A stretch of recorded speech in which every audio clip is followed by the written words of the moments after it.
Hello, boys and girls. This is Mrs. Stone, and this is your science lesson for today.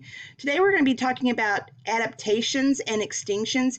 And you guys have been reading about this in your binder and stuff. And we're just going to kind of do a PowerPoint today that kind of covers everything that you may have read in the past or you're going to read very soon. So let's go ahead and get started. So, adaptations. In order to survive in their environment, plants and animals must adapt to their surroundings. An adaptation is a physical feature or behavior that helps an organism survive in its habitat. Adaptations help the organisms get food, hide from predators, and survive. Okay, I want to make sure that you understand that if I start to go too fast for you, the cool thing is it's on video, so you get to pause me. Can't pause me in class, but you can pause me when I'm at home with you. So if I start going too quickly, you need to pause the video so you can fill out the blanks on your sheets. So this whole unit is going to be about adaptations. And that's the biggest thing about an adaptation is, like, you can't take a camel and put them in a Arctic environment or they wouldn't survive, because they have things on their body that helps them survive in the desert. And so many animals and even plants are like that. You can't just pick them up and move them to someplace else and expect them to thrive. Now, something I do want you to notice on adaptations is it says physical features or behaviors. And we're going to talk about a lot of those. We're going to distinguish between features and behaviors, and we're going to be talking about those. All right, adaptations. An example of a physical adaptation is a duck. They have a duck having webbed feet. An example of a behavioral adaptation would be hunting at night. All right, so physical adaptations are things that God has given them to adapt in their environment. So webbed feet on a duck is an adaptation because it helps them to swim, and it helps them to swim quickly. Now, they have to swim quickly in order to get away from people and animals who are trying to eat them. And so that is one of the reasons why they have webbed feet. So that is a physical adaptation. Something on their body helps them survive. Now, a behavioral adaptation is something that they are doing. All right, so hunting at night, it's a lot of them, they have the ability to see at night, things like that, and so they hunt at night. Another type of behavioral adaptation would be migration or hibernation. Hibernation is a behavioral adaptation where a bear will eat and eat and eat and eat and store all of that fat, and then they sleep the winter, and then they live on that stored fat. So that's a behavioral adaptation. So remember, physical is what you see, behavioral is what they do. All right, so let's talk about some physical ones. Camouflage. You guys have all had, seen somebody who's had camouflage clothing on, and usually hunters wear it because it helps them hide in the forest. Okay, and so that's why they have camouflage. So some animals adapt by hiding and protecting themselves by looking like what is around them. Camouflage is the coloring or marking of an animal that helps it look like what is around them. All right, so let's take the zebra right here as an example. They have stripes, okay, because not only do they are like maybe in grassland and stuff like that, but the reason why they have stripes is because they travel in herds, okay? And because they have stripes and stuff, a lion, who is their predator, okay, who tries to eat them, he will be hiding and he'll be looking. And because they have all of these stripes, all right, when a lion hunts, he focuses in on one animal, all right, not the whole herd. He finds one animal, focuses in on it, and then tries to attack that one animal. Right? Well, zebras, they have all these stripes and they travel in herds. And so it's very difficult for the lion, to be able to see where one zebra starts and where another one begins, because they have all of these stripes. And so God is amazing. God has given the zebra this camouflage to help them survive in the wild.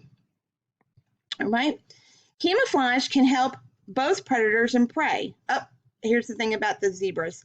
For example, the zebra stripes allow it to blend into the grass so its predators will not see it. Okay, it's more than that though. It's because you can't tell where one begins and where one ends. An Arctic fox is a predator that uses camouflage. Okay, predator means it's a hunter. Okay, its fur that looks like that is around it.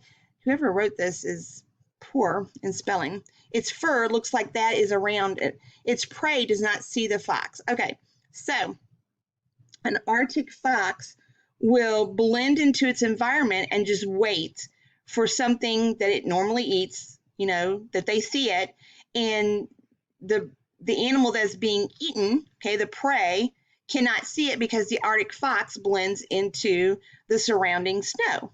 All right, so that is camouflage. Okay, color or mimicry. Some animals have bright colors so other animals can see them easily. This physical adaptation is called warning coloration. Some animals protect themselves by using mimicry. Mimicry is an adaptation where an animal looks like another animal or a plant. Okay, and mimicry is a lot of times that they'll do is they'll make themselves look like something that is poisonous, or maybe doesn't taste good or stinks or something like that, and try to fool the animal that's trying to eat it to thinking that they're somebody else. All right, now we've gone to physical ones. Let's talk about behavior ones. Certain behaviors also help predators and prey adapt to survive. For example, wolves and other animals hunt in groups. The pack surrounds the prey so it cannot escape. Rabbits run in a zigzag pattern to help them escape from predators. Some animals hibernate or go into a deep sleep to help them save energy and survive long, cold winters. Some animals migrate or move to another animal when seasons change. All right, so behavior is something that God has given them an instinct, an internal behavior that helps them survive. Okay, they can be taught something by their moms and their dads, okay, but a behavioral adaptation also can be something that's kind of within them that God has given them. And hibernation is one thing, migration is another thing, okay. Certain animals know how to spin a web, all right? That would be a behavioral adaptation, all right? So those are things that they do, whereas physical is something that they look like. So you got to remember the difference between them. Physical is what they look like, okay? A body part, a covering, okay? Behavioral is what they are doing. All right, and then the last slide talks about extinction. A species is a group of living things that produces living things of the same kind. A species can become extinct, which means that the last member of the species has died. All right, so before they hit the extinction mark, okay, they become endangered. All right, they become an endangered species. And the reason that they become endangered are for several reasons. Okay, it could be that their habitat has changed. It could be that their physical adaptations are no longer helping them survive. There is many reasons why animals can become endangered. It could be because of man and hunting. Now, usually endangered species become endangered because it's illegal hunting, like elephants or something like that. They are being endangered because people want their tusk, and so, but it's illegal to do that, and so they become endangered because of man's basically inability to follow the law. So endangered is the step before extinction. When something is classified as extinct, that means they believe that it no longer exists. However, there have been some things recently that I've heard about in the news where they have discovered some species that they believed were extinct, okay, that they have found more of, and so now they're no longer extinct. They become back to endangered. So I think it would be kind of hard to discover something was extinct because of just all of the animals in the world and um, all that. So anyway, I think that would be difficult. All right, so this was a very simple PowerPoint to go through. Hopefully you kept up with me as far as finding out what goes into the blanks. All right, so what you need to do is you need to look and see what you're supposed to do with those pages on your assignment sheet. And I hope you have a great rest of your day.